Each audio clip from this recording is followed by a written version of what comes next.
अस्सलाम वालेकुम, मैं हूं हुरैन फातिमा और आप देख रहे हैं हिमायती न्यूज HD चैनल।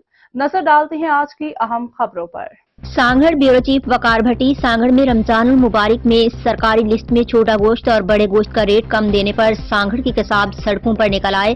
शहर भर में दुकानें बंद करके इंतजामिया के खिलाफ प्रेस क्लब के सामने एहतजाजी मुजाहिरा किया गया।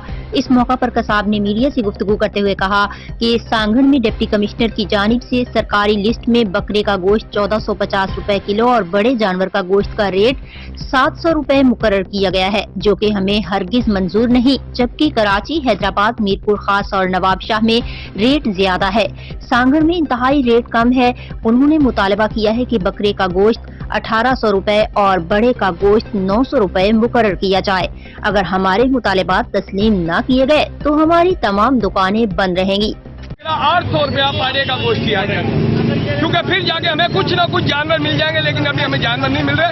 आज भी हम मंडी से खाली आए, नवाबशाह, हैदराबाद, मीरपुर खास के सब कसाई जानवर लेके गए, हमें जानवर नहीं मिले। जो इंसान मच्छी वालों के साथ किया गया है ना, वो हमसे किया जाए। उनका 650 का रेट था मीटिंग के अंदर, इस हिसाब ने वो 750 किया। हमने क्या कसूर किया? हमारे बच्चे, हमारे भी रोजगार, इंसाफ किया जाए, ये मुतालबे हमें।